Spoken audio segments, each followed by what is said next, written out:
Nós vamos abrir a palavra do nosso Deus no livro de Gênesis.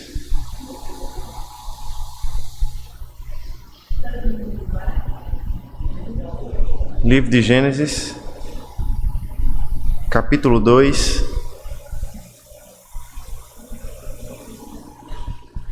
Nós vamos ler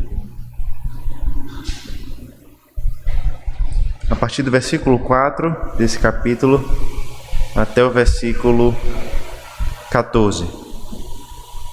Livro de Gênesis, capítulo 2, a leitura a partir do versículo 4 até o versículo 14.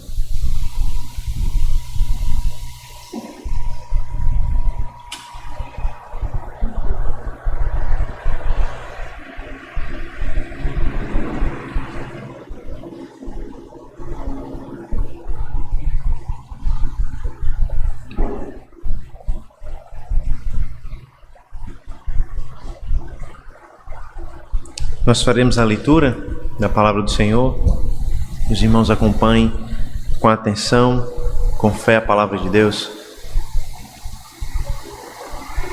Gênesis 2, a partir do versículo 4 até o versículo 14, diz assim a palavra do nosso Deus. Esta é a gênese dos céus e da terra quando foram criados. Perdão, irmão, só um minutinho que saiu o texto aqui. Agora sim. Esta é a gênese dos céus e da terra, quando foram criados, quando o Senhor Deus os criou. Não havia ainda nenhuma planta do campo na terra, pois ainda nenhuma erva do campo havia brotado, porque o Senhor Deus não tinha feito chover sobre a terra. E também não havia ninguém para cultivar o solo. Mas uma neblina subia da terra e regava toda a superfície do solo. Então, o Senhor Deus formou o homem do pó da terra e lhe soprou nas narinas o fôlego de vida, e o homem se tornou um ser vivente. E o Senhor Deus plantou um jardim no Éden, na direção do oriente, e pôs nele o homem que havia formado. Do solo, o Senhor Deus fez brotar todo tipo de árvores agradáveis à vista e boas para alimento, e também a árvore da vida no meio do jardim, e a árvore do conhecimento do bem e do mal. E um rio saía do Éden para regar o jardim, e de lá se dividia, repartindo-se em 4 braços. O nome do primeiro é Pison, que rodeia a terra de Havilá, onde há ouro. O ouro dessa terra é bom. Também se encontram lá o bidélio e a pedra de ônix. O nome do segundo rio é Gion, é o que rodeia a terra de Cuxi. O nome do terceiro rio é Tigre, e é o que corre pelo leste da Assíria, e o quarto rio é o Eufrates. Vamos, nesse momento, orar ao Senhor, mais uma vez nessa manhã, agora pedindo a sua graça, a sua bênção, a sua direção na compreensão da palavra que foi lida e que agora precisa ser entendida e aplicada aos nossos corações. Leamos a palavra de Deus. Oremos ao Senhor, perdão. Senhor, nós te agradecemos, Pai, porque nós acabamos de ler a Tua palavra. E nós cremos, Senhor Deus, que na Tua palavra há as palavras de vida eterna e de esperança. E é por isso, Senhor Deus, que nós oramos a Ti. Porque nós buscamos na Tua palavra a verdade que produz vida, esperança, fé, salvação. E nós te pedimos, Deus, que por meio desse texto da Tua palavra que foi lido, o Senhor fale poderosamente ao coração da Tua igreja para nos consolar, para nos exortar, para nos animar, nos fortalecer na fé e para nos direcionar, Senhor Deus, ao nosso propósito fundamental de adoração ao Senhor e de alegria eterna em Ti. Que nessa manhã nós possamos contemplar esse propósito na criação do homem, na plantação do jardim, e possamos especialmente contemplar esse propósito de glória eterna ao Senhor e de alegria eterna no Senhor, no Teu Filho Jesus Cristo e na salvação eterna que está proposta nele. Que o Senhor nos abençoe nessa manhã, em nome do Senhor Jesus Cristo. Amém. Amém. Irmãos, nós costumeiramente refletimos sobre o jardim no Éden, né? Normalmente o jardim do Éden faz parte da cultura, não só da cultura cristã, mas até mesmo da nossa cultura de forma mais geral, por causa da influência do cristianismo, né? A ideia de um paraíso onde nós temos água, onde nós temos alimento em abundância, onde nós não temos mal, onde não há morte, domina o nosso imaginário. Isso é representado em livros, em filmes, em letras de música, em outras obras artísticas e assim por diante. Aqui nós lemos então de fato o estabelecimento desse jardim, o estabelecimento do jardim no Éden, a própria criação do homem para estar e habitar nesse jardim no Éden. Nós vamos ver de fato que para além do imaginário popular do paraíso, onde nós temos a calmaria, alimento, água em abundância, há um propósito fundamental tanto na criação do homem quanto no estabelecimento no jardim. Deus deseja ser glorificado através da alegria e do trabalho do homem por toda a face da terra. Nós temos aprendido, irmãos, que o livro de Gênesis foi escrito no contexto pactual da salvação do Egito. Nós lembramos que Moisés escreveu não só o livro de Gênesis, mas todos os primeiros 5 livros da Bíblia para ser ao povo de Deus uma herança que apresentaria o Deus que o salvou do Egito. O povo de Israel conheceu o Deus verdadeiro na salvação do Egito. É verdade que eles têm uma herança familiar desse Deus, mas eles passaram muitos anos no Egito, tendo contato com outras divindades, com outras narrativas a respeito da criação do mundo, a respeito daquilo que existe. E Moisés, então, escreve o livro de Gênesis para mostrar a esse povo, para revelar a esse povo que o Deus Criador não foram os deuses do Egito, mas só há um único Deus Criador, Criador dos céus e da terra, que é justamente o Senhor Deus, Yahvé, aquele que os libertou da terra do Egito. Ao tratarmos então desse início do livro de Gênesis, nós temos visto como Deus é apresentado como o único Deus soberano, Criador dos céus e da terra, como Ele organizou a criação para receber a vida humana. Nós vimos como Deus encheu a sua criação de vida, Ele encheu a terra de animais, Ele encheu as águas de animais, Ele encheu os ares de animais, e o Senhor então encheu a sua terra de vida e formatou essa terra para que ela fosse capaz de receber vida e especialmente capaz de receber a vida humana. E em tudo isso nós temos visto que Deus tem preparado a terra para ser o lugar do seu reino, para ser o lugar onde Ele é conhecido, servido e adorado. Em outras palavras, Deus não criou a terra sem um propósito. Deus não criou o homem sem um propósito. Deus não colocou o homem na terra sem um propósito. Deus fez todas essas coisas com o propósito de estabelecer o seu reino, de ser glorificado em toda a terra, e com o propósito também de dar alegria e prazer ao homem que ele criou. Nós vamos ver esses propósitos de maneira muito mais clara ou desenvolvida a partir dos versículos que nós lemos nessa manhã. Nós temos a narrativa da criação desenvolvida em 2 momentos. No primeiro momento que nós já vimos, no capítulo 1, onde Deus narra de forma geral e ampla aquilo que aconteceu nos 7 dias da criação. Isso vai do versículo 1 do capítulo 1 até o versículo 3 do capítulo 2. Deus descreve de maneira geral como Ele criou todas as coisas, como Ele criou o homem e qual o propósito desse homem. A partir então do versículo 4 do capítulo 2, parece que Deus dá um zoom, ou Moisés, melhor dizendo, narrando a criação de Deus, dá um zoom. Ele foca especialmente em 2 ou em 3 acontecimentos especiais da criação de Deus. Enquanto no capítulo 1 nós temos uma visão ampla, panorâmica da criação de Deus, no capítulo 2 nós temos um foco especial em 3 acontecimentos. Primeiro, a criação do homem. Segundo, a plantação do jardim no Éden. E terceiro, a criação da mulher.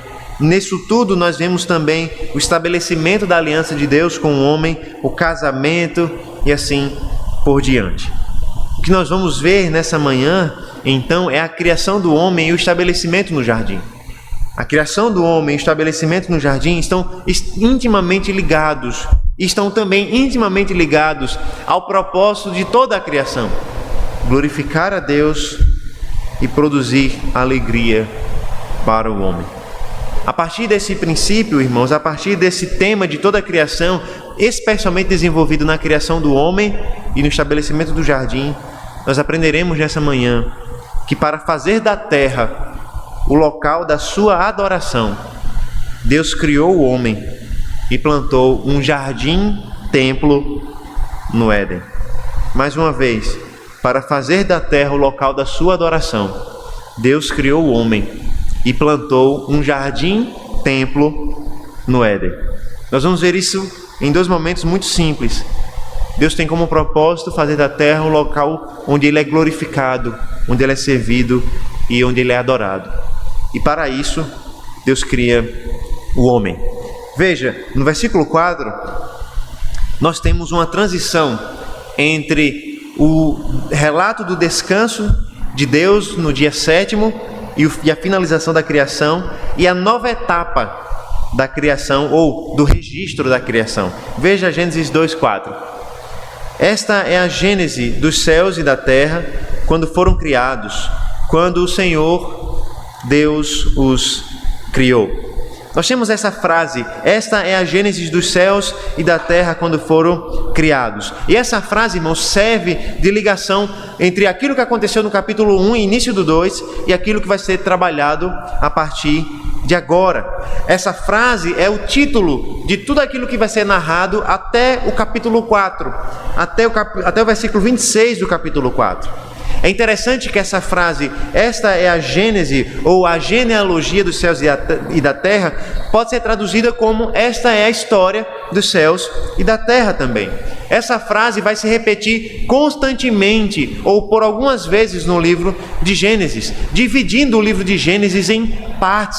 Nós lemos, por exemplo, esta é a genealogia de Adão ou esta é a história de Adão. Nós vamos ler lá no fim do livro de Gênesis, esta é a genealogia de Jacó, ou esta é a história de Jacó. E de maneira interessante, irmãos, esse título, esta é a genealogia, esta é a história, não necessariamente nos conta a respeito do passado do que ele está fazendo referência, mas sobre o futuro, sobre aquilo que vai acontecer. Um exemplo disso é a própria história de Jacó.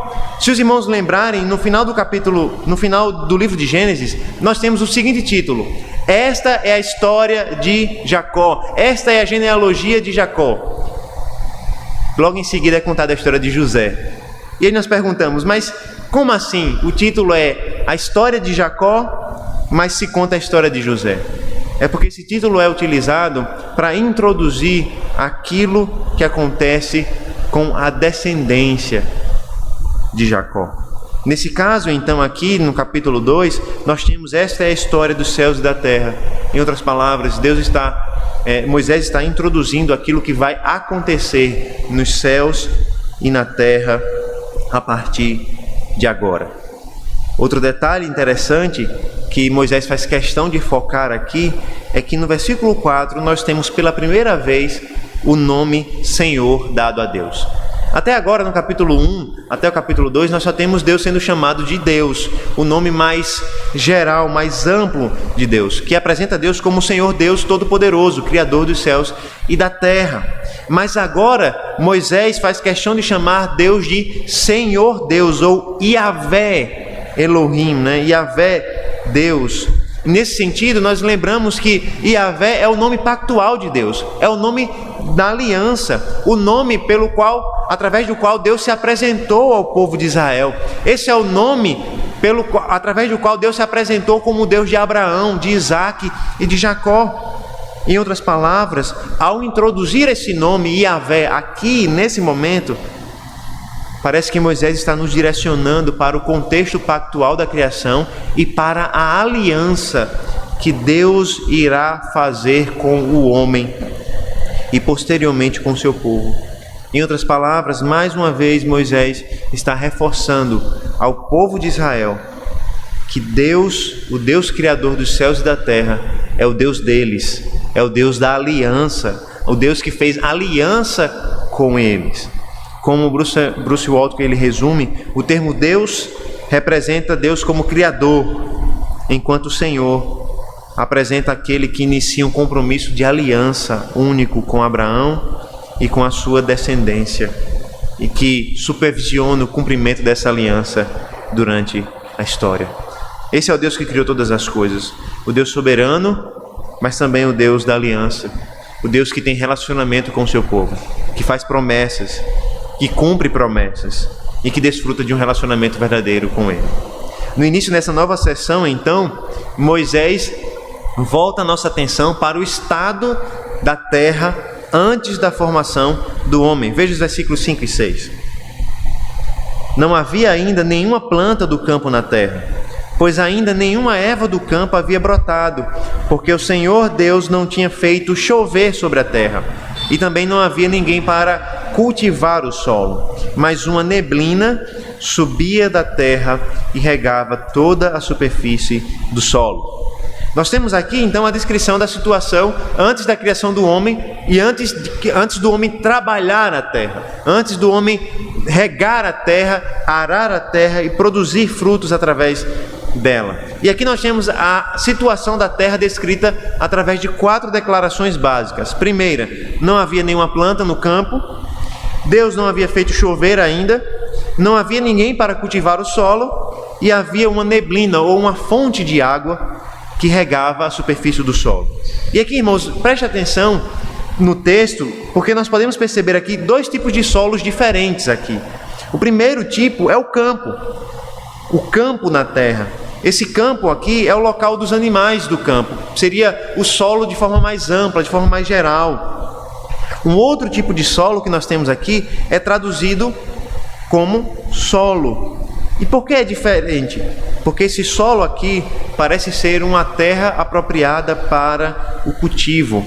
Em outras palavras, nós temos o campo mais geral, o lugar da habitação dos animais, e nós temos o solo, o local onde o homem haveria de trabalhar. Até porque o texto de Gênesis nos diz que um dos problemas, ou uma das questões a ser resolvidas no início da criação, é que não havia ninguém para cultivar o solo. Em outras palavras, Deus haveria de criar o homem para cultivar essa porção, para essa porção da terra, para ser então o lugar da agricultura, onde o homem plantaria e colheria.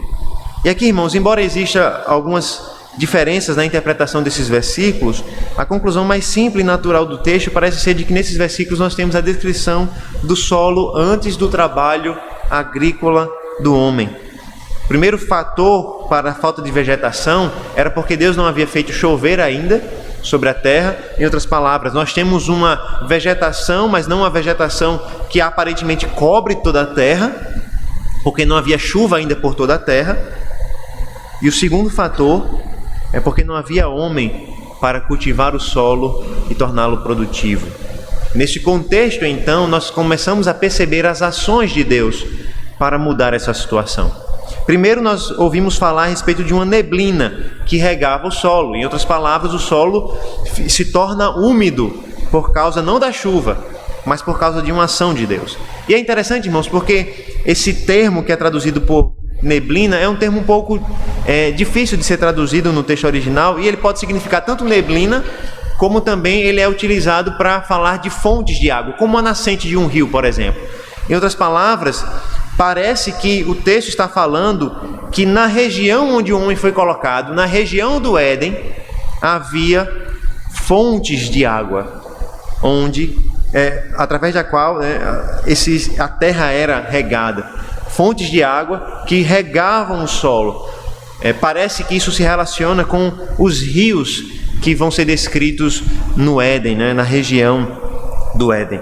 Seja como for, ou seja uma neblina, não é apenas e não uma fonte de água, o que nós temos aqui é a menção de que Deus está fazendo a terra se tornar úmida e pronta para receber o trabalho do homem por meio de uma intervenção maravilhosa, não por meio da chuva como normalmente acontece.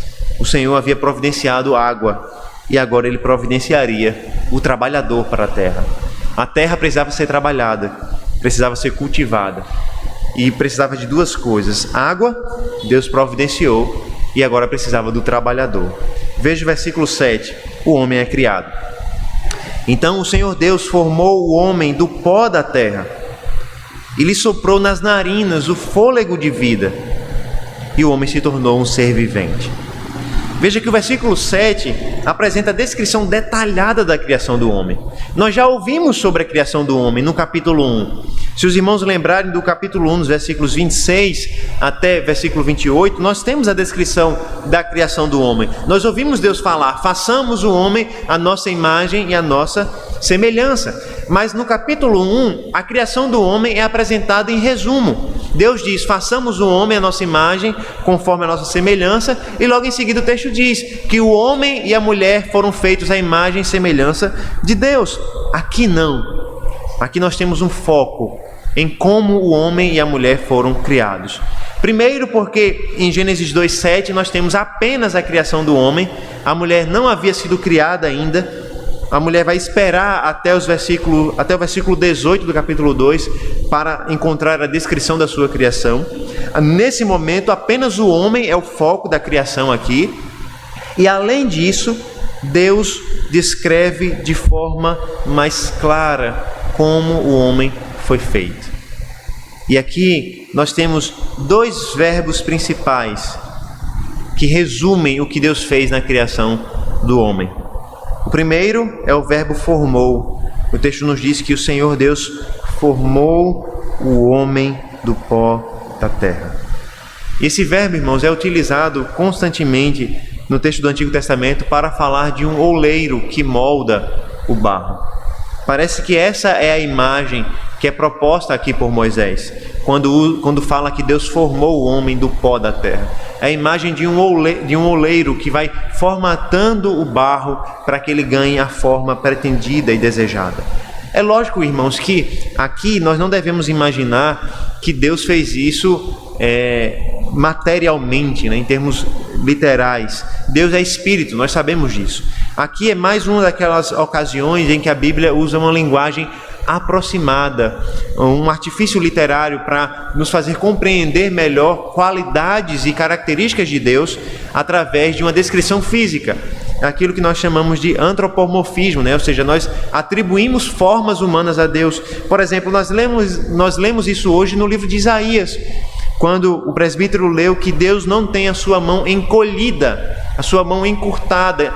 Deus não tem mão, Deus não tem braço. Mas essa imagem é utilizada para que a gente consiga entender aquilo que está sendo dito no texto.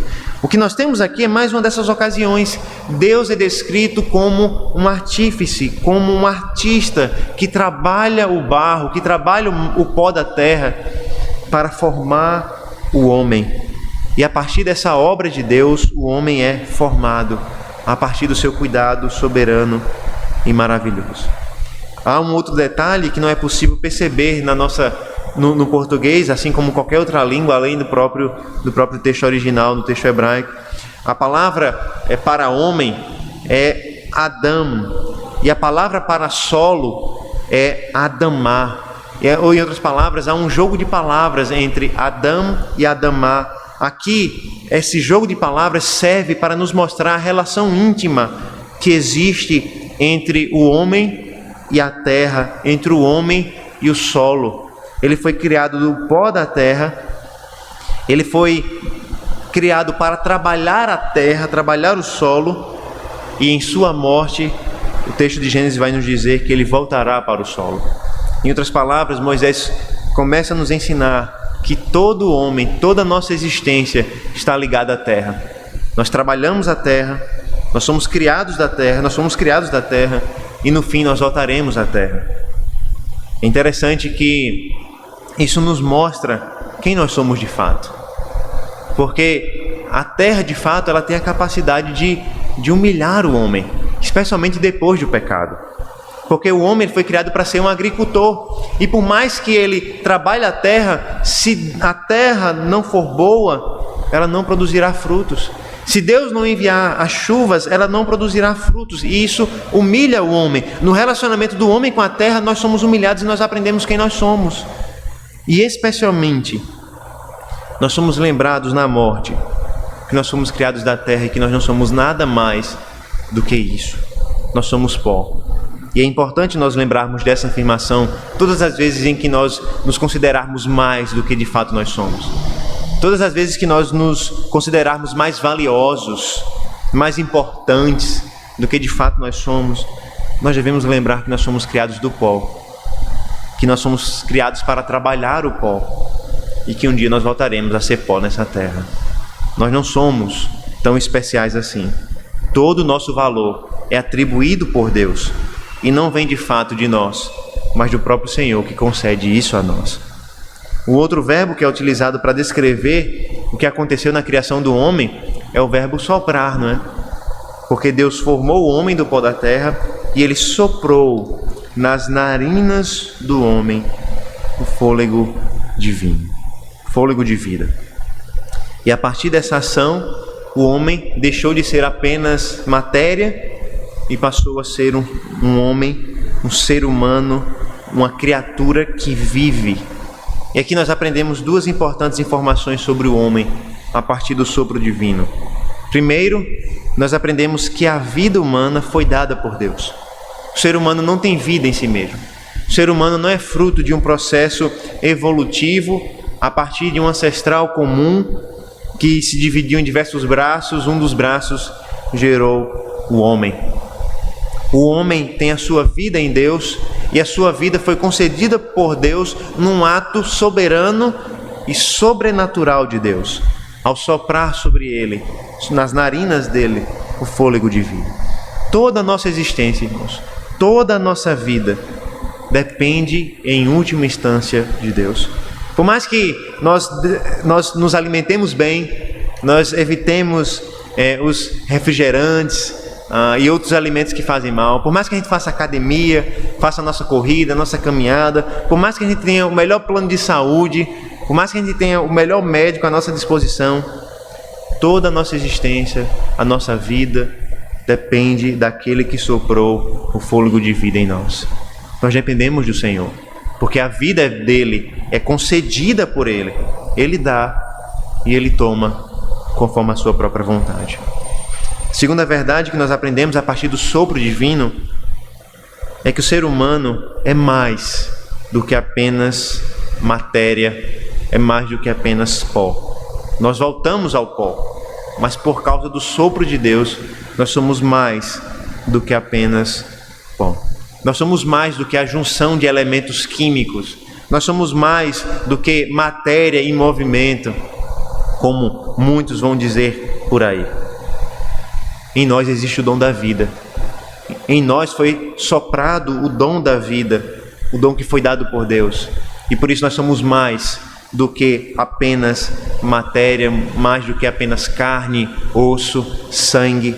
Nós temos uma vida em nós, vida que foi dada por Deus, vida que foi soprada em nós por Deus. O resultado desse soprar de Deus é que nós nos tornamos, ou que Adão aqui se tornou, um ser vivente. E essa frase é aplicada não só ao homem, é aplicada também aos animais. E aqui nós percebemos como Moisés está nos dizendo algo muito simples.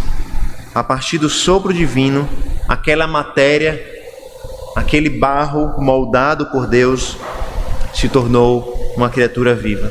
Passou a viver, passou a pensar, passou a respirar e assim por diante.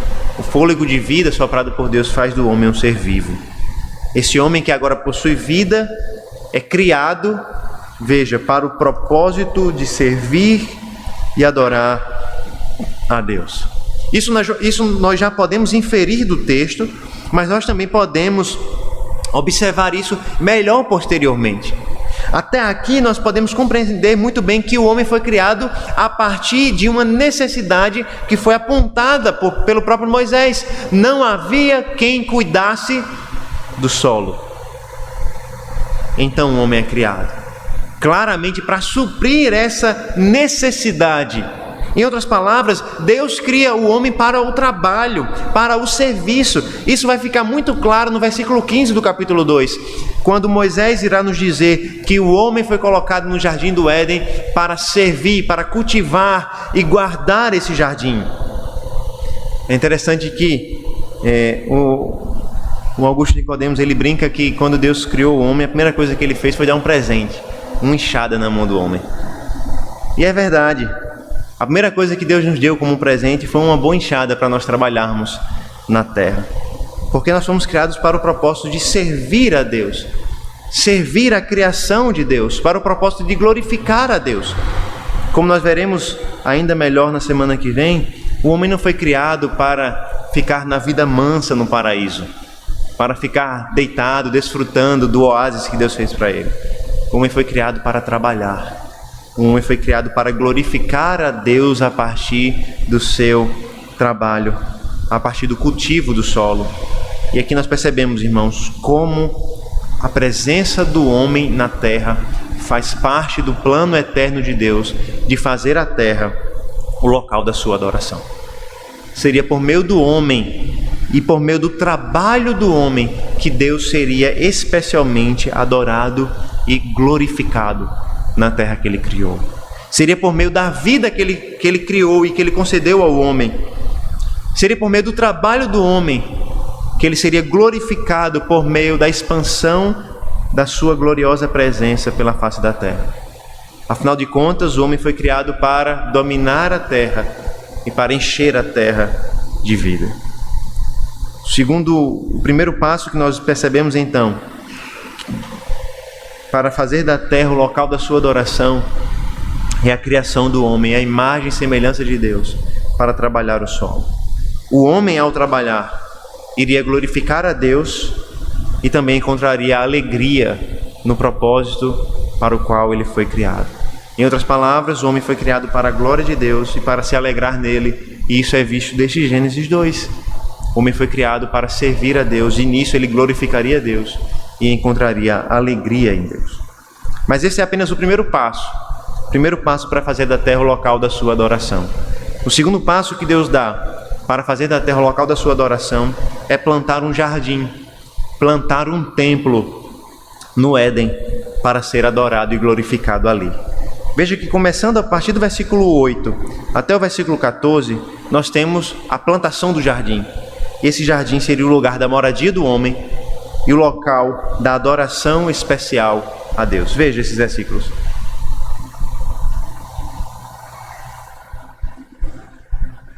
E o Senhor Deus plantou um jardim no Éden, na direção do Oriente, e pôs nele o homem que havia formado.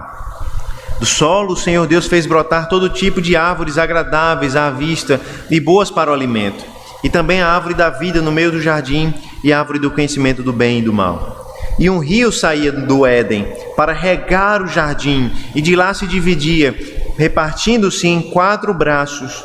O nome do primeiro é Pison, que rodeia a terra de Avilá, onde há ouro. O ouro dessa terra é bom. Também se encontram lá o bdélio e a pedra de ônix. O nome do segundo rio é Gion, é o que rodeia a terra de Cush. O nome do terceiro rio é Tigre, é o que corre pelo leste da Síria. E o quarto rio é o Eufrates. Veja, irmãos, nós temos aqui a imagem da plantação do jardim, do estabelecimento do jardim. E essa imagem de plantação de um jardim sugere um local específico, delimitado, onde havia fertilidade, onde a terra era boa para a agricultura, porque o homem foi colocado lá para cultivar, para trabalhar o solo, ou seja, não é que estava tudo pronto, não, isso é importante lembrar. O jardim do Éden não estava todo pronto, o homem precisaria desenvolvê-lo ainda mais. Já havia tudo o que o homem precisava nele, mas o homem iria desenvolvê-lo ainda mais por meio do trabalho. Mas havia tudo em abundância, fertilidade em abundância. Além disso, nós notamos que Deus plantou o jardim no Éden. Ou seja, irmãos, nós temos aqui uma região maior chamada Éden, e nessa região chamada Éden, Deus colocou um jardim que é chamado Jardim no Éden e que depois vai ser chamado de Jardim do Éden, né? Por se localizar nessa região maior. Observe que esse jardim foi colocado na direção do Oriente, e ao que parece aqui, Moisés estaria tomando como referência a terra de Israel, a terra de Canaã, a terra de Jerusalém.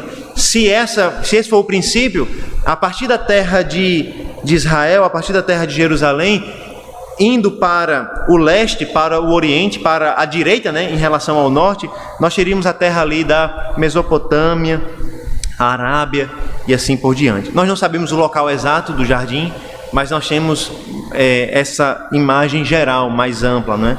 Nós temos a imagem de um jardim que possui diversas árvores, de todos os tipos, árvores que produzem muitos frutos bons. O texto nos diz que são frutos agradáveis à vista, são frutos gostosos, frutos bons para se comer. E além disso, contava com 2 árvores específicas, a árvore da vida e a árvore do conhecimento do bem e do mal. A árvore do conhecimento do bem e do mal é muito conhecida por nós, vai ser tratada melhor nas próximas semanas. A árvore da vida, nós também veremos melhor o que ela significa, mas claramente ela é um símbolo da vida que o homem tem no jardim, tem na sua comunhão com Deus. Além disso, nós temos a imagem de um rio que sai da região do Éden e que se divide em 4 braços, né? Pison, Gion, Tigre e Eufrates. Nós não sabemos a localização do Pison, do Gion, do Tigre e do Eufrates. Nós sabemos, mas fica difícil saber a localização do jardim. Na verdade, fica impossível saber a localização antiga do jardim, até porque depois desse episódio aqui vai acontecer o dilúvio, e o dilúvio vai mudar toda a geografia do lugar. Um detalhe interessante, irmãos, é que o jardim parecia estar localizado num monte, numa montanha. Observe que nós temos a região maior, a região do Éden, só que o jardim estava no Éden, e o texto nos diz que do Éden saía um rio que regava o jardim. A imagem então é que nós temos na região do Éden um monte, e nesse monte nós temos uma nascente de água que desce e rega o jardim. Em outras palavras, nós temos uma região mais específica do Éden no centro, o jardim em volta dessa região é a região do Éden maior, e então o pátio exterior, né, que seria a terra por completo, ou seja, o jardim do Éden estava num monte, né, numa região alta, provavelmente. E nós vamos observar, irmãos, que esses detalhes da criação do jardim não são por acaso, não são dados por acaso. Eles são dados com um propósito muito claro de apresentar a semelhança do jardim com o templo, com o tabernáculo e posteriormente com o templo. Em outras palavras, o jardim é descrito com uma intenção: nos ensinar que o jardim no Éden era o local da adoração, do culto especial que era dado a Deus. Observe, irmãos, que nós podemos ver alguns detalhes interessantes aqui. A primeira coisa que nós podemos entender é que essa descrição do jardim como estando no monte, ela é corroborada em outras partes da Bíblia. Por exemplo, você vai ter o texto de Ezequiel falando a respeito disso, inclusive no contexto da descrição daquilo que seria provavelmente uma profecia a respeito de Satanás, que ele habitava no monte, não é?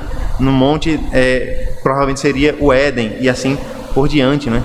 Nós podemos dizer que há outros textos que corroboram isso aqui, e nós temos características nesse jardim que o apresentam então como de fato um santuário, um templo. A gente vai observar essas características de forma muito rápida, muito breve, mas eu creio que nós teremos então um panorama do porquê o jardim é um templo. Primeiro, nós devemos lembrar que o templo era o local único da adoração e da presença de Deus. Deus habitava de forma especial no templo de Israel, no meio do seu povo. Tanto é que o templo se localizava no meio das tribos de Israel. E as tribos em volta, o tabernáculo, né? E as tribos em volta, porque era o lugar da presença de Deus. O jardim é esse lugar. Afinal de contas, no capítulo 3, como nós veremos, o texto nos diz que Deus caminhava, Deus andava pelo jardim. Além disso, irmãos, nós vemos que Deus coloca de forma especial um sacerdote nesse jardim. O homem, como nós vamos ver melhor na próxima semana, o homem é colocado como um sacerdote no jardim para trabalhar esse jardim e para adorar a Deus no jardim. Terceiro, há aspectos da arquitetura do jardim e do templo que são semelhantes. Por exemplo, o jardim ficava voltado para o oriente, ou seja, a entrada do jardim ficava voltada para o oriente. Da mesma forma, tanto o tabernáculo como o templo tinham as suas entradas voltadas para o oriente. Assim como o templo de Israel deveria ficar no Monte Sião, o jardim se localizava num monte também, local da adoração ao Senhor. Além disso, o jardim era dividido em 3 partes, assim como o templo era dividido em 3 partes.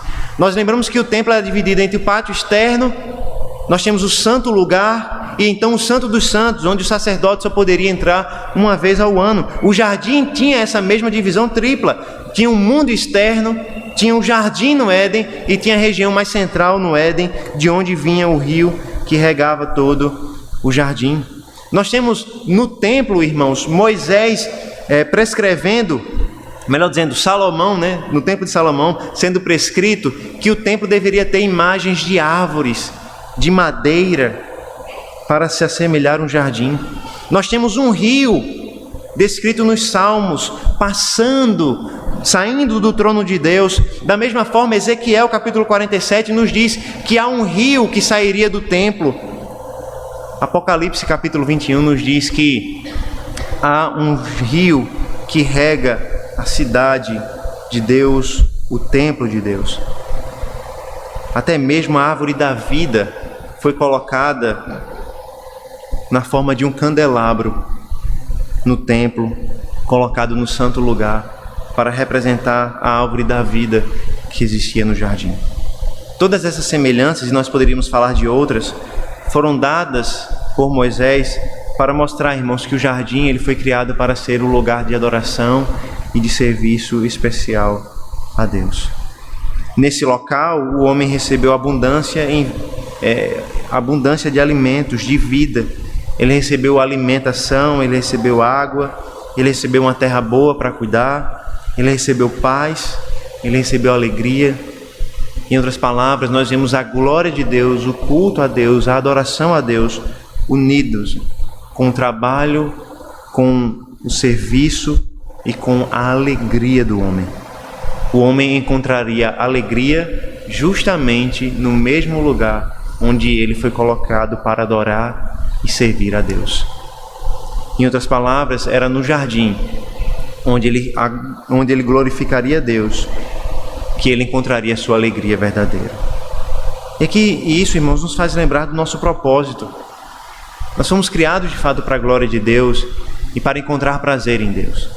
Mas muitas vezes nós nos enganamos imaginando que nós podemos encontrar alegria verdadeira longe de Deus, longe daquilo que Deus nos concedeu, longe do propósito de Deus para nós. E a própria criação do homem nos mostra que isso é tolice. Imaginar que nós podemos encontrar verdadeira alegria, felicidade longe do propósito da glória de Deus não faz sentido algum, porque o homem foi criado com esse propósito e longe desse propósito não há satisfação e verdadeira alegria. O homem deveria glorificar a Deus no jardim e lá ele encontraria a sua alegria. Ele deveria trabalhar no jardim. E lembra que eu falei que o jardim não estava pronto ainda? O homem deveria trabalhar, cultivar o jardim. Isso significa, irmãos, que o homem deveria fazer a partir do jardim aquilo que Deus havia ordenado ele em Gênesis capítulo 1, quando Deus disse que ele deveria dominar a terra e encher a terra. Em outras palavras, a missão do homem era espalhar o jardim no Éden por toda a face da terra. O propósito do homem era dominar a criação ao estender a terra do Éden por toda a criação. E ao fazer isso, o homem espalharia a presença de Deus por toda a terra. E ao espalhar a presença de Deus por toda a terra, Deus seria glorificado em toda a terra. Você percebe o plano de Deus? Deus cria então um jardim, o local onde ele seria adorado de forma particular, de forma especial, o local onde o homem encontraria alegria e prazer eterno. E Deus diz a esse homem: você não deve ficar parado no jardim. Você deve trabalhar esse jardim, desenvolver esse jardim, para que esse jardim se espalhe por toda a terra e o meu nome seja glorificado por toda a terra e minha presença seja vista em toda a terra. Esse era o propósito de Deus: fazer a terra o local da sua adoração, por meio do jardim, por meio do homem. Antes de concluir, eu gostaria que você abrisse a sua Bíblia comigo no livro de Apocalipse, capítulo 21. Apocalipse capítulo 21.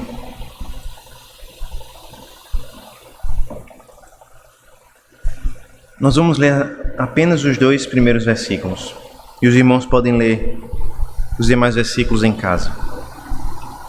Apocalipse capítulo 21, versículos 1 e 2.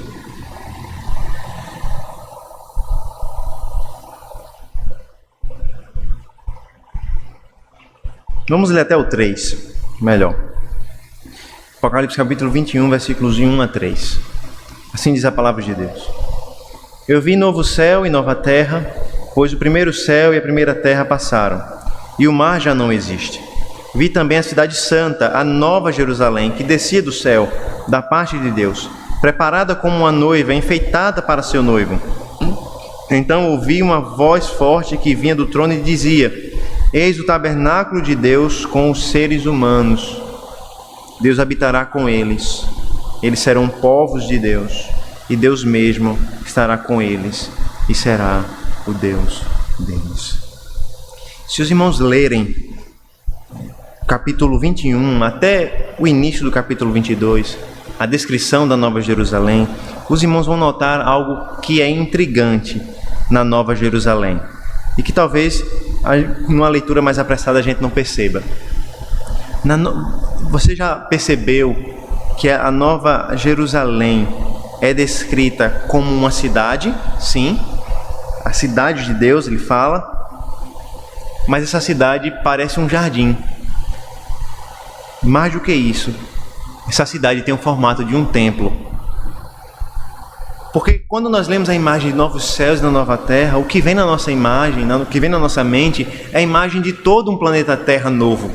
Nós imaginamos todo um planeta Terra novo, modificado, novos céus e nova terra. Mas aqui em Gênesis, aqui em Apocalipse, nós temos a imagem de uma cidade apenas, não de um planeta Terra, uma cidade apenas que é um jardim e que é um templo ao mesmo tempo.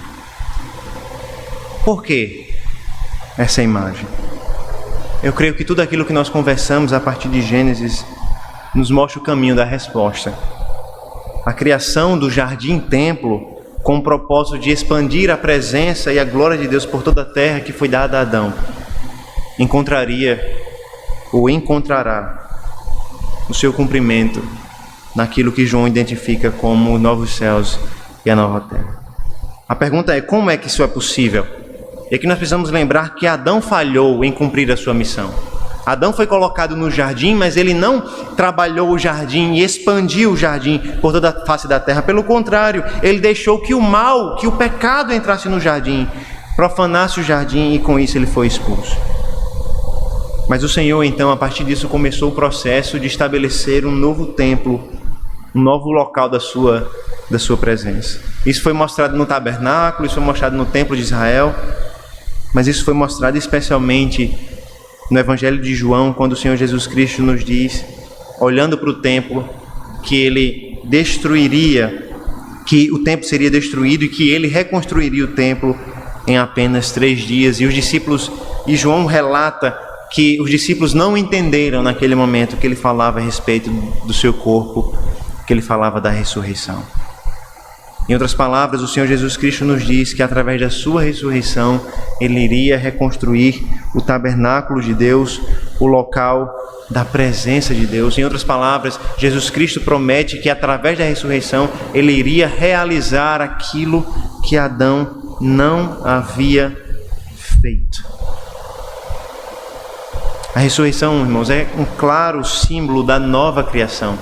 E com a nova criação vem também a imagem da presença de Deus com o homem. Perceba, os novos céus e a nova terra é o local da presença de Deus. A imagem da criação, da nova criação e do templo, o lugar da presença de Deus, estão unidos. E tudo isso está unido na ressurreição do Senhor Jesus Cristo. Porque na ressurreição, o Senhor Jesus Cristo afirma que foram feitas novas todas as coisas. De maneira que aquele que crê em Jesus Cristo é feito nova criatura e ressuscita como ele ressuscitou. E na ressurreição do Senhor Jesus Cristo também o templo é refeito. Não é por acaso, irmãos, que nós vemos então que a ressurreição inaugura a nova criação e o novo templo da presença de Deus. Se nós olharmos Apocalipse capítulo 21, nós vamos ver que Apocalipse capítulo 21 apresenta novos céus e nova terra que se parecem com um templo. Por exemplo, assim como o Santo dos Santos é coberto de ouro, toda a cidade é coberta de ouro. Muitas vezes nós olhamos para o novo céu e nova terra e pensamos, eita, as ruas vão ser de ouro, e nós imaginamos que isso é por causa do valor do ouro e que nós vamos andar nas riquezas. Mas parece que a imagem de João não é retratar uma cidade rica para que nós andemos nela. É retratar um templo. A cidade é coberta de ouro porque o tabernáculo, o templo, o Santo dos Santos era coberto de ouro. Além disso, a cidade será cúbica, né? Ela tem o mesmo comprimento nas laterais, na altura e assim por diante. Assim como era o Santo dos Santos. É interessante que o texto de Apocalipse faz questão de mencionar o tamanho da cidade como um quadrado, como um cubo perfeito. Porque o Santo dos Santos era um cubo perfeito. Além disso, o texto nos diz que o povo de Deus que habita nessa cidade tem o nome do Cordeiro gravado nas suas testas. Era exatamente assim que o sacerdote se apresentava diante de Deus. Na testa do sacerdote estava grifado, cravado, consagrado ao Senhor. Em outras palavras, na nova criação, no novo céu e na nova terra, todos serão sacerdotes de Deus. Todos terão o nome de Deus na sua testa. E há uma diferença importante entre os novos céus e a nova terra e o templo. No templo nós temos aquela divisão, onde o público não poderia entrar no santo lugar, nem poderia entrar no Santo dos Santos. Somente o sacerdote, uma vez ao ano, poderia entrar no Santo dos Santos. Mas nos novos céus e na nova terra, no lugar da presença de Deus, somente todos nós poderemos entrar. Todos nós habitaremos. No novo céus e na nova terra não há mais divisão como havia no jardim, não há mais divisão como havia no tabernáculo, não há mais divisão como havia no templo. Agora todos estão diante de Deus e diante da presença de Deus. Em outras palavras, irmãos, no novo céus e na nova terra nós voltamos para o propósito de Deus no jardim. No novo céus e na nova terra nós voltamos para o propósito de Deus de espalhar a glória dele por toda a face da terra, para que ele seja glorificado e nós encontremos prazer nele. É por isso que os novos céus e a nova terra é um local de alegria e de prazer que não tem fim. Porque através do Senhor Jesus Cristo o propósito da glória de Deus foi consumado. E uma vez que o propósito da glória de Deus é consumado em toda a face da terra, no caso, novos céus e nova terra, a nossa alegria também é consumada. De maneira que o Gregory Bill descreve da seguinte maneira: o novo céu e a nova terra, em Apocalipse 21, são descritos como um templo, porque o templo, que é igual à presença de Deus, agora percorre toda a terra por causa da obra de Cristo. Porque Jesus Cristo morreu e reconstruiu o templo em si mesmo depois de 3 dias ao ressuscitar dentre os mortos. Nós temos a promessa de que Ele está conosco, Ele é Deus conosco. Nós temos a promessa de que um dia nós estaremos de novo no jardim. Não o jardim do Éden, um jardim melhor do que o do Éden. Novos céus e nova terra, local da presença de Deus, local da glória de Deus, local da nossa alegria eterna. Por isso eu gostaria que você nesse momento lembrasse que o seu propósito, o propósito da sua criação, o propósito da sua existência é cumprir o propósito de Deus de glorificar Ele, de espalhar a sua glória por toda a terra e encontrar nele alegria. E você só pode fazer isso por meio da fé no Senhor Jesus Cristo. Você só pode cumprir esse papel. Você só pode desfrutar da alegria da glória de Deus por meio da fé no Senhor Jesus Cristo. Por meio da fé naquele que morreu e ressuscitou para a nossa justificação. Creia no Senhor Jesus Cristo e nutra o seu coração da expectativa de um dia estar no novos céus e na nova terra, no lugar da presença especial de Deus, para glorificar a Deus eternamente, com alegria eterna nele. Mas eu também gostaria de alertar o nosso coração. Se você ainda não encontra prazer na glória de Deus, se você não encontra prazer na adoração a Deus, no culto a Deus, pode ser que você ainda não tenha encontrado o propósito da sua vida em Jesus Cristo. Se você não tem prazer em glorificar a Deus em sua vida, e especialmente no local da adoração a Ele, que é o ajuntamento da igreja, talvez você não tenha encontrado o seu propósito em Jesus Cristo. Por isso, volte-se ao Senhor Jesus Cristo, para encontrar nele o propósito da sua existência, para encontrar nele a alegria verdadeira que acompanha o propósito da nossa existência. Creia no Senhor Jesus Cristo, para que você faça parte da glória de Deus sendo espalhada pela face da terra, para que você faça parte do plano eterno de Deus que não falhou, mas que se cumprirá. A sua presença espalhada através de um templo que ao mesmo tempo é um jardim, onde nós encontramos prazer e alegria eternos na presença dele. Vamos orar ao Senhor nesse momento? Senhor, nós te louvamos, Pai, e te agradecemos, porque o Senhor nos ensina na tua palavra que nós fomos criados para um propósito, glorificarmos o Senhor e encontrarmos alegria em ti. O Senhor nos ensina, ó Pai, que nós costumeiramente, continuamente falhamos em cumprir esse propósito, porque nós somos pecadores desde o nosso pai Adão. Mas o Senhor também nos ensina que por meio do Senhor Jesus Cristo esse propósito foi cumprido. E uma vez que esse propósito foi cumprido, nós podemos ter a presença do Senhor em nós. E nós podemos esperar ansiosamente o dia onde nós desfrutaremos de maneira especial da tua presença, da tua glória. E ali nós poderemos louvar o Senhor, render glórias ao Senhor e encontrar prazer em ti para todo sempre, na tua presença. Ó Deus, nos faz conhecer o nosso propósito em Jesus Cristo. Nos faz, Senhor Deus, conhecer a verdadeira alegria em Jesus Cristo. Nos faz, ó Deus, desejar pela glória e alegria que está proposta no Senhor Jesus. Essa é a nossa oração, no nome dele. Amém. Nós fiquemos de pé, vamos cantar ao Senhor o Salmo de número 145.